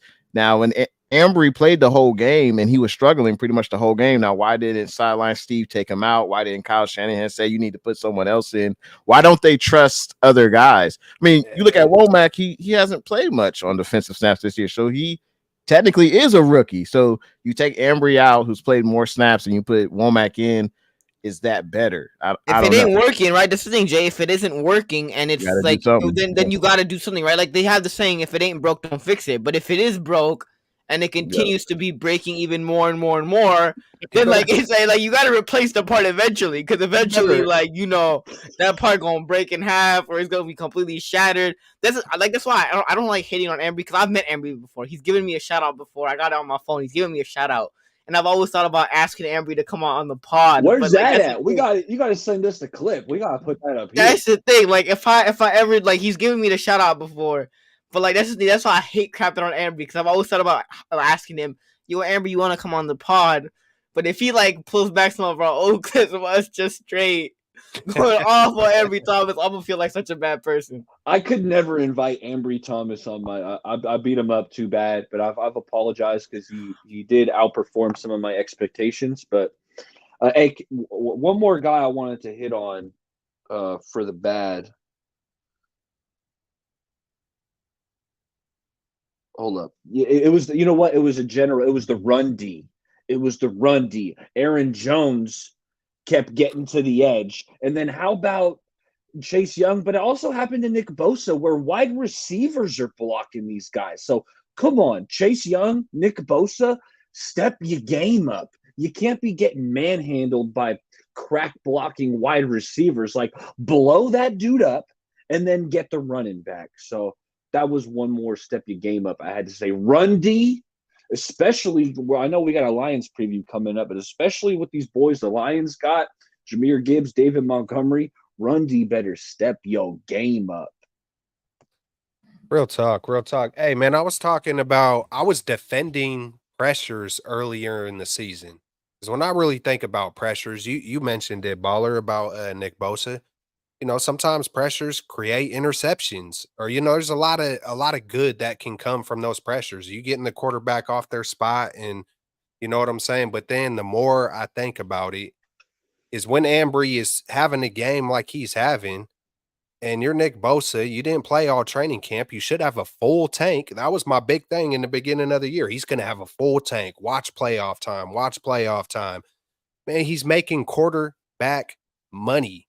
I haven't seen a Nick Bosa quarterback impact signature moment in the playoffs. I don't know if y'all remember a Nick Bosa just game where he took over, or and then the one that I can remember is the Super Bowl, him being held in the Super Bowl. Other than that, if I don't have a clear memory of him wreaking havoc, doing something like you would see a Von Miller do with the Rams. Like, you see some of these teams that Chris Jones, when they get in that playoff mode, you see them doing those kind of things. And I think it's coming, Kelts. I think it's coming. I hope to Hey, God it's coming, Kelts. because he's making that Fetty.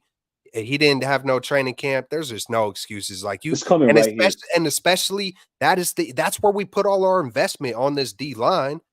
And we got a wink, I don't want to call him a weak link, but Ambry Thomas, that's the equalizer. Step your game up, D-line. Do. That's the vision what this team had. We are going to put it all on the D-line. If Chase Young ain't cutting it, come on, Randy Gregory, make the adjustment. Sideline Steve. If they're not getting home, blitz, man. Do it early. Don't wait till it's too late. Don't make the adjustment at halftime. Set the tone early, like Dante Whitner versus the freaking Saints. Set the damn tone. Get after the quarterback. Don't let them start picking us apart where, like Jay, like we've all took turns saying, the front running style, sometimes you can't wait. At least me personally, I would go full throttle straight out the gate, because I don't think any team would expect that, blitzing like that, then chill back. Get them a little rattled, get them thinking twice, then calm it down, and then kind of, take it as it comes after that. But yeah, D-line, they got to step it up, man. Hey, Kelts. Regardless. What's that? This is a hypothetical. I've asked this question before, but if going into next offseason, the Raiders called the Niners up, or John Lee's called the Raiders up and said Max Crosby, Nick Bosa. I've asked this question before, but after what he's done in the playoffs and what he's done this year, would you do it? Personally, and this might be recency bias, but I would. Max Crosby is a one-man wrecking show for like the last 3 years consistently without injury. Yeah, it's kind of tough, man. It's it's kind of a coin flip on that one. It's just it's hard. It's hard right on the spot. But I'm keeping what I got. But You saying trade them straight up, Nick Bosa Yeah. for Max Crosby? I think I'm keeping both. I think you'd be in the same spot, because you still need another edge. Like, we're still gonna draft another edge rusher this year, I'm sure. I thought a meme was gonna say if you could get Crosby for something. I was licking my chops on that one, but Nah. yeah. I mean, Max Crosby, they ain't gonna get rid of Max Crosby. Nah. The Raiders, like, Yeah, that's we'll just give you Gregory. Not about I kind of like Gregory though, man. But yeah, he'll be a free agent, so we'll give you Bill, Gregory. I would personally make the trade, even though I love me some Nick Bosa, but we've always said the last couple of years we need to get Nick Bosa, someone on that other side. Who does Max Crosby have on that other side? If we're being honest, the last couple of years, yeah, Max Crosby is still like straight up dominating. He used to have Chandler Jones before he went cuckoo. Ooh. yeah. I don't know. Cleveland Farrell. Man, we're kind of missing him right now. He was He got hurt at the He was worst solid time. That's a all great point. year. Clelin Ferrell, one thing he does is set a freaking edge, and Aaron Yeah, Jones kept getting yes. to the edge. So that's a good point, Kelts. Ferrell was missed. No, absolutely. Who would have thought we'd be in the playoffs, man? Cleveland Farrell, man, we're kind of missing him a little bit right now. Man. He was the key the whole time. We didn't even know. Hey, so quick round table. Who is your game ball going to? For me, it's I would say I'll give it to Dre Greenlaw, my game ball. Who you got, Celts? Hey man, got to give it to CMC. It probably would have been Greenlaw, but just when you watch him run, it's like you can see how bad he wants it, even though he was getting bottled up. I mean, there's a couple times where it looked like he was completely dead stopped. A lot of running backs hit the ground, and he's still making sure to get one or two more fall. It's like, okay, like man, he got a couple. He got that. Even if he just got one or two more, it's like I love that. I love that. Isaiah Pacheco. Yeah, y'all know me, just old school, man. Just, Tom Rathman and John Riggins and Earl Campbell and Walter Payton and just that kind of, just runner. You know what I'm saying? You can see the heart when they're just, when it's great, even when it isn't there, they're giving it their all. The opposite of Ryan and Chase Young. And that's another main reason why we are where we are is CMC for sure. The heart. Before Baller takes my answer, I'm just gonna say Juwan Jennings, and that's all I gotta say. Mother, you little slime ball. Slime ball. That was a good one.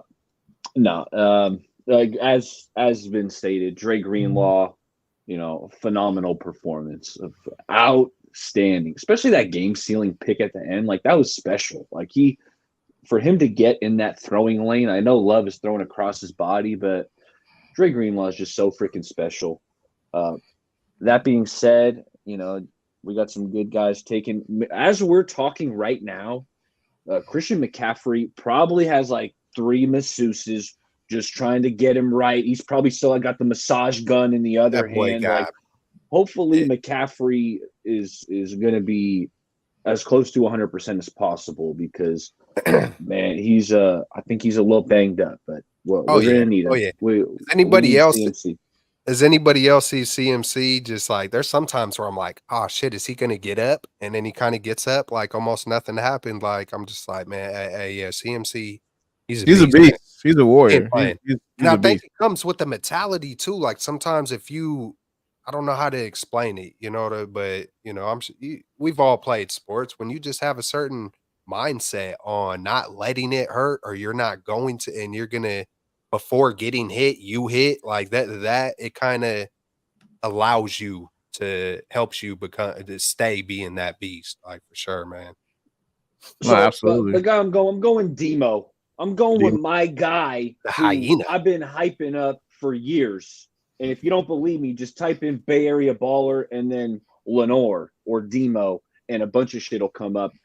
Me trying to tell everybody Demo is the slot of the future. Why aren't they playing him in the slot? And he absolutely balled out. Demo loves to hit people.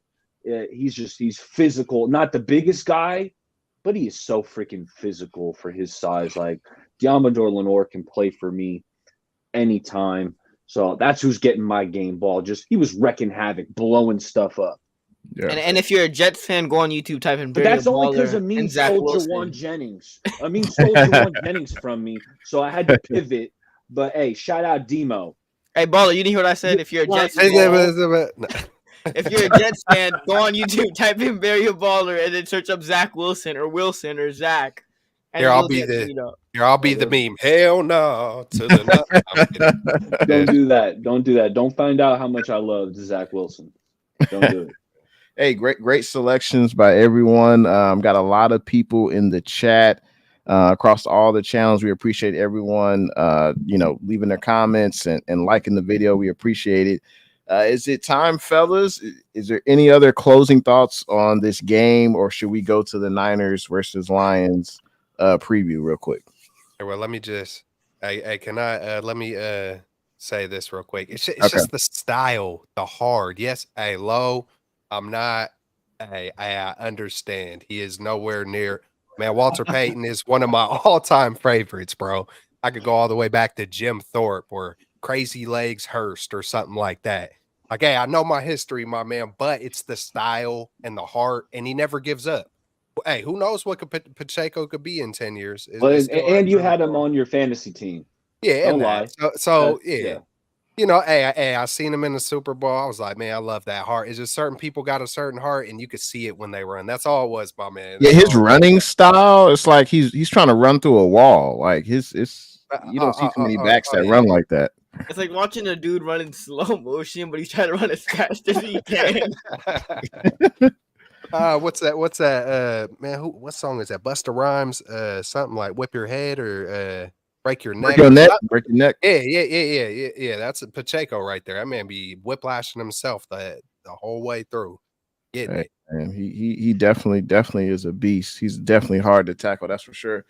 Hey, so obviously the Niners playing the Detroit Lions at Levi Stadium. The Lions, I mean, a great job by their head coach Dan Campbell, a former player. He actually was on the Detroit Lions when they went 0-16.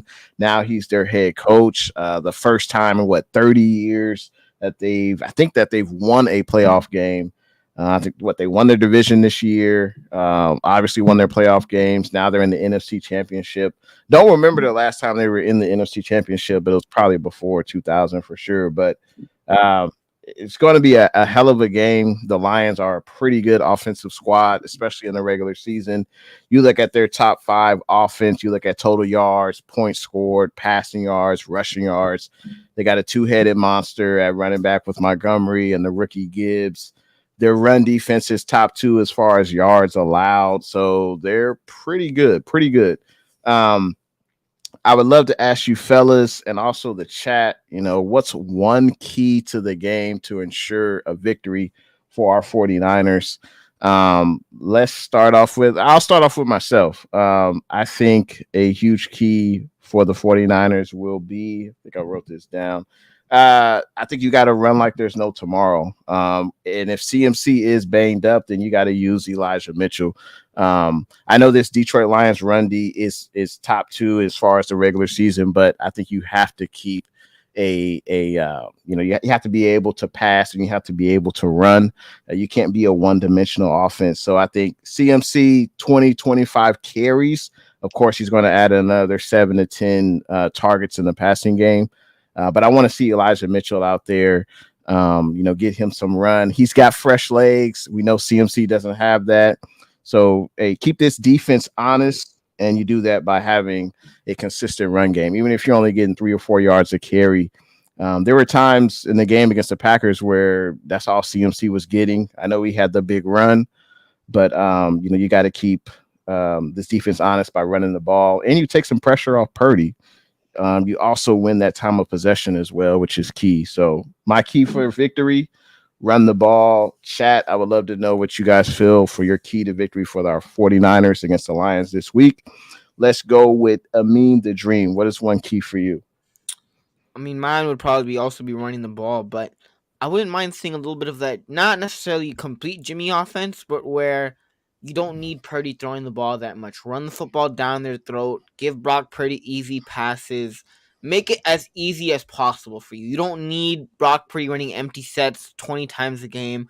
You don't need to make it overcomplicated. Make it as simple as possible. Don't overthink it, Kyle Shanahan. And that's why, in a way, I'm kind of saying the Jimmy offense, where it's like easy passes for Brock Purdy, screens, running the football as much as you can, whether that might be with Elijah Mitchell or Christian McCaffrey. Make it as easy as possible for you to win. If we come out in the NFC Championship game and I see Brock Purdy drop back 4 times in the first drive or 3 times in the first drive, I'm going to lose my crap. So, Kyle Shanahan, make it as easy as possible for you. A little bit of that Jimmy offense where it's easy passes for Brock Purdy, running the ball, using Christian McCaffrey. And then defensive line, step your game up. We need you in this game. If we don't want Ambry Thomas to look like a high schooler against Amon-Ra St. Brown, we need the defensive line to show up. So defensive line, this is what the Niners team is built on, the trenches, the offensive line, especially that defensive line where we've invested so much in. Defensive line, go out and do your thing, step up. especially in this game. Get Jared Goff uncomfortable. You make Jared Goff uncomfortable. I wouldn't even mind blitzing a little bit more in this game because Jared Goff struggles against the blitz, and he struggles when you get pressure on him. So yeah, defensive He's a line. statue. He is a Goff, statue. he's got kind of slow feet in the pocket, like he's playing in cement. So I think this is the get right week for this D line. Get right. And Jared Goff has struggled against us. He's lost like the last 5 against us, right? So he might be seeing ghost against us, but we got to go out there and make Jared Goff get pressure after Jared Goff, make him get the ball out quickly, make him make quick decisions, get him uncomfortable. Offensively, run the football, do your thing, but make Jared Goff uncomfortable. That's probably the biggest key. Is if you make him uncomfortable, he's gonna make some hesitant decisions. You might get a pick here and there. So if you get pressure on Jared Goff, he's a completely different quarterback. So get pressure after him, make him as uncomfortable as possible. And if you go out and do that, I think the Niners have a pretty good shot at winning this game. I do not want to end up losing an NFC Championship game again this year. I hate making literally seeing the finish line and then having your kneecap being bitten off the last couple of years and then just falling right before the finish line and you just see it right in front of you that you can't do anything about it. So don't let your kneecap get bitten off this week, please. Please, no bitten kneecaps. You said one thing, Jay, in the Bay. Yeah, one key to victory. Key to victory, Kyle Shanahan. I'm done. That's it. No, I'm kidding. No. Nah, for real though. But Amin said a lot of it, man. But it's Kyle Shanahan. I like the points Amin made. Hey, throw a screen. When was the last time we seen CMC on a screen? Get Trent. Just get creative again. But do what you did to get there. Like simplicity, just get into your brand of football. Don't try to get trickery with when I'm gonna pass, and just bring out the rhythm. You got to get the rhythm established early. Bring that West Coast Kyle Shanahan offense, man, that your dad ran the whole time. Throw a screen out there, run it up the middle, throw a quick slant, just get it in rhythm. To where everybody could settle down. Don't let it be 2-3 drives and then you're still searching for identity or rhythm. Like, you got to get it quick. You got to get up in there, let them know, and on defense, even if it's just a hard hit, man, you got to set the tone on both sides, man. So, and Kyle Shanahan runs this team, even the defense, man. He is the man that has to establish that tone.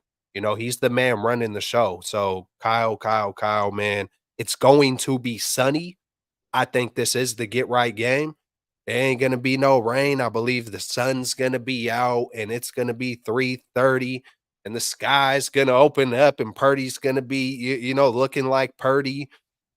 And there will be I can almost guarantee you, unless Mike Tyson shows up, there will be no kneecaps bitten off. I can promise you that. And we're going to be heading to the damn Super Bowl. Regardless of all the stuff about Kyle, I think this is the week that we show why we're going to be in the Super Bowl. And, I'll throw a score prediction. And I feel like when we are at our peak, I feel like we've thrown up quite a few 42s. I don't want to go that far, but hey, it might as well almost be that far. I think we're going to put up 38, man. I don't know how much they're going to put up, but I feel like it could be a blowout, man. Like, I hope it is. But the Lions do have arguably, the second best weapons to us if Debo is healthy and everything. Hey, the Lions are nothing to sneeze at. Their offensive line is good, but we got to get the Goff. Now, I think history has shown that Goff and the Lions and the 49ers, no matter which way you split it, I think it's over. I think it's like anytime the Lions even come, I would have to go look it back up, but history is 100% in our favor. I know that kind of don't matter when when Sunday comes, but hey, it's good to have that confidence as well. I'm gonna go. My score prediction will be 31-30 Niners. What's yours? Is that on the Moody? I'm gonna even after last week's performance, I'm gonna go 31. I'm gonna go 31. 20. I'm gonna be a little bit nice. I was gonna say 13, but I'm gonna go 31-20. I think the Niners get it done comfortably. You got to think about this. The script. The script has to be kept alive. Don't y'all know that, like, the Super Bowl rumors thing? Like, the script is the Niners are gonna end up beating the Lions, and we gonna end up making it to the Super Bowl. So either way, I think the Niners are winning this game. Hey, was that real? That was real? Like, what was that on? The last was couple on- of years, like No, the last well, couple of years, yeah. It was on the news or something where someone had. I thought it was fake, but Nah, someone it was put on the news. Like the 49ers Ravens playing the Super Bowl February 11th. Usher and whoever else is going to perform. And then it's also like the logo theory where, like, the last couple of years, especially the last 2 years, of like the logo thing. But then there's like that news channel that posted on their like caption 49ers Ravens. I think the 49ers make it. I wouldn't mind playing the Chiefs though. I feel like it would be easy, even though I'm not saying it would be that much easier, but I'd rather beat the Chiefs. I'd rather play the Chiefs. I feel like it's a little bit of an easier matchup for the 49ers, especially considering their receivers. But Mahomes is no joke, man. If the fact that he's made it this far with that, like, cast, freaking insane. But get it done, 49ers. I don't want another heartbreak and I have to come back here on Monday and talk about how depressing my weekend was. So get it done, please. What say you, E? Man, last game, my key was run defense, and it almost came back to bite them. It almost cost us. I'm going right back there. Niners got to stop the run. The Lions got a pair of really good running backs, more specifically Jahmyr Gibbs. Shout out CarCast. I know he said it in the chat, the little homie. Jahmyr Gibbs is electric. Like, this dude looks dynamic with the ball. You take one wrong angle, and he can house it. So the defense needs to be locked in every snap. You got to contain the run because that's the bread and butter. That's what they want to do. Like, Goff will throw it when he has to, but if they can hand it off to Montgomery and he's getting 5 yards a clip, and then they sprinkle in Jahmyr Gibbs and his dynamic ability. So the run D, and I know Jay only said one, but I'm going to add in, you can't let Amon-Ra St. Brown beat you. Amon-Ra St. Brown is freaking awesome. This dude, he's legit. And I am worried they're going to kind of put him on, the left side of the offense to match him up with Ambry. We'll see if, we have seen Charvarius travel at times, like in limited capacity. The one that comes to mind is when he traveled with DK Metcalf. But it'd be nice if they – what's up? That just feels like a demo assignment. Just he's a slot, yeah. Yeah, because St. Brown, just his stature, he just seems a little more shifty. It feels like man. And I think we're gonna see a lot of that too with St. Brown and Demo, because St. Brown does play a lot in the slot. Yeah. But real quick, while I'm talking about the slot, one thing I did not like to see was, did you guys see Tayshaun Gibson lining up in the slot, like lined up guarding wide receivers? Like, I saw him on multiple wide receivers, Christian Watson, and I don't know if I like that matchup. I just remember him slipping in the end zone on that 2-point conversion. I was like, bro, what you doing? Like, who's over there? And he slipped. That was on the touchdown. Yeah, that was on that touchdown or 2-point. I remember it was in the end zone. Yeah, it's just embarrassing just watching any of our guys slipping like that. We not got like the same equipment or something like that. Like, do the Packers be paying Nike or Adidas extra or something for like some nicer cleats or something like that? No, I don't know. Somebody screwed up. We changed cleats in that game in like the first quarter, and we were still slipping. They were saying, I think Kruger had a discussion about that with Low Neal, fullback legend who needs to be in the Hall of Fame. But he was saying that there's three sides of cleats. The short ones in great weather. The long ones, you can use them in rain, but it's too sticky. It's like the guys are running in mud. So they didn't want the long ones. So I guess they settled for the middle ones. But clearly, that wasn't sufficient. So hopefully it looks like we won't have to worry about the rain the next game. But in regards to E, you mentioned the run defense. I know one game this year in the regular season, we added another defensive lineman to that front. So we had a 5-man front. Maybe that's something we do against Detroit because we know they're going to run the ball. And I was even thinking, usually our linebackers are about 5 to 7 yards away from the line of scrimmage.Maybe, I don't know, get a little bit closer. I know that means the middle of the field will be open a little bit more, but you got to force you got to be able to stop the run so that way you can make Jared Goff beat you with his arm, and that's when we can really rush after him. So, and just real quick about Amon-Ra St. Brown, all-pro player this year, hell of a talent. If he lines up across Ambry Thomas, sideline Steve has to know that that's coming. So either he needs to double him. I don't know. You got to do something because that's sure someone's over the top. Yeah. Right. Yeah. Exactly. Yeah. So, but they should already be prepared for that because obviously he's had a breakout year. He's been pretty good ever since he's been drafted in the NFL. But I think this is his first All-Pro year. So, as you mentioned before, Mooney Ward could travel with him, but they like to line Amon-Ra St. Brown all over the field. So it'll be interesting to see what happens because he's definitely a hell of a player and he can change the game. Absolutely. So it looks like we're all taking, of course, the 49ers to win. Let me drop a score. I think I forgot a score, Jay. I think it's going to be a tight one. I'm going 27-24 Niners. Nice. So the only blowout was, 30 to 21, right? 31-20. 31-20. Okay. All right. Let's talk about the AFC real quick. You got the Chiefs visiting the Ravens. Everyone's prediction last week. I think me and Amin took the Bills. I take the Chiefs. Y'all two went undefeated, and then me and Baller both took the Bills. So who you guys got next week? Chiefs visiting the Ravens. I'll start it off. I will take Baltimore at home. Who you got? Celts. Ooh, man. That freaking defense, man. Baltimore's defense, man. They ain't playing no games. It's probably going to be a cold environment. Neither team is, both teams are accustomed to that. So, it's not going to really favor anybody, I don't think. And, man, this one is hard. If I had to pick, I would want to face the Chiefs. I'm not choosing because of a weaker opponent. It's just because, I would love to get them back. I mean, it's like the Ravens, they ain't even the same Ravens. You know what I'm saying? It's like it's the same team, but it's not the same team. So that's what's hard, man. As a fan, I probably would be rooting for Baltimore, and I think Baltimore could do it. So I'm going to just take the Ravens, but I would love to see the Chiefs. How about you, Amin, the Dream? Who you got? I'm gonna go Ravens. But I want to play the Chiefs in the Super Bowl. So I want to play that. I like Kelt said. I want that revenge. So I want to see the Chiefs. I'm rooting for the Chiefs, but I think the Ravens are just too good, and I think they get it done. The D, yeah.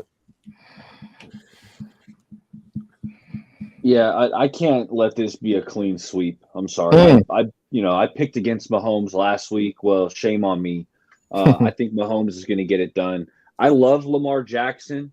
He might be the most dynamic quarterback we've ever seen when you're talking pass game and run games. I mean, he's the greatest running quarterback I've ever seen. And this is coming from a big Mike Vick fan. But Lamar's just different. That being said, every once in a while, man, Lamar can put up kind of a clunker where he misses some throws, and that he should have hit. That being said, I think one of those games might be coming. I'm rolling with Mahomes. That defense has been playing really good ball. Chris Jones, they got this guy Karlaftis who's rushing the quarterback. L'Jarius Sneed is a really freaking good corner. Like, that defense is really good. And I think Mahomes and Kelsey kind of got it going after kind of a sluggish year. And they got Kelce's boy, Rashee Rice, is making some plays. So I think it's going to be a tight one, but I'm not picking against Mahomes again. Wow. And who's Bolton? Bolton is a linebacker. Yeah, because every time I see the Chiefs, I'm like, yeah, man, I like Bolton, man. But he wears number 32, which is kind of a weird linebacker number, but he definitely stands out. But hey, the Ravens got some good linebackers too. Roquan Smith, Patrick Queen. Yeah, it's gonna be a hell of a game. It's gonna be smash mouth. It's gonna be a smash mouth game right there. Hey, absolutely. Hey, we appreciate everyone tuning in to the stream tonight. Hey, Niners are hosting the NFC Championship game next Sunday. We will be back next Monday night. Feel free, drop your closing thoughts. If you got any shows coming on your channel, let the people know who are still in the chat. Let's start off with Kelps Chronicles. What's going on? Nothing much, man. Hey, I can be taking it easy. Like hey, this is my weekly show with y'all, man. So every Monday night for right now, it might change one day, but every Monday night, typically around 8 o'clock, come through and we're gonna be back here for another Victory Monday. Y'all know where to find me, man. Much love every single time, man. Yee. What you got, E? Hey, chat was live tonight. We appreciate all you guys. Hey, make sure you hit that like button on the way out so more people see it, more people watch it. But hey, man, I'm gonna be looking forward to this game, and I might sprinkle in a show coming up here. Definitely, I'll be live post game. So, man, what an exciting time of the year. But fellas, this is the time. Niners got to step it up. I want to see their A game. Because when the Niners play their A game, there's not a team in the NFL that can beat them. So Come on. let's put that out there. Last week against the Packers, that was not the A game. That was about what, like a C, maybe C plus game. But hey, let's put out the A game. You do that, you take care of business, and Niners are going to the Super Bowl. Don't got anything planned, but we might if we might sprinkle a show like Baller said, just a little bit, put a salt bay show here and there, Sprinkle me. we'll see, but go Lakers, I just gotta put that out there. Closing thoughts, go Lakers. Get this guy out of here. and then instead of saying the Bang Bang Niner Gang, I'm gonna say do it for the Bay. We got that new song I saw on the Twitter. Do it for the Bay. Yeah. Do it for the Bay. Absolutely. Do it for the Bay. And once again, we appreciate everyone tuning in tonight. We'll see you guys next Monday night. I think Niners will get it done this week. I think it's going to be another close game, though, against Detroit. Detroit is very talented. They definitely believe in their coach, and it's going to be a hell of a game. So, hey, everyone have a good rest of your night. We'll see you guys Lakers. in the next one.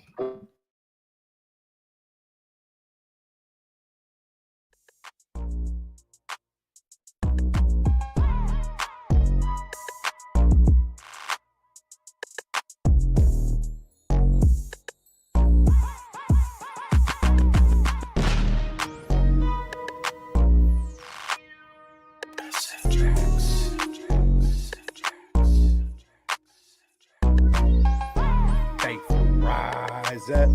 Yee. We getting it, boy. What's good? You know who it is. It's your boy, Jay in the Bay. Your baller back again. Smells like football season. Yeah.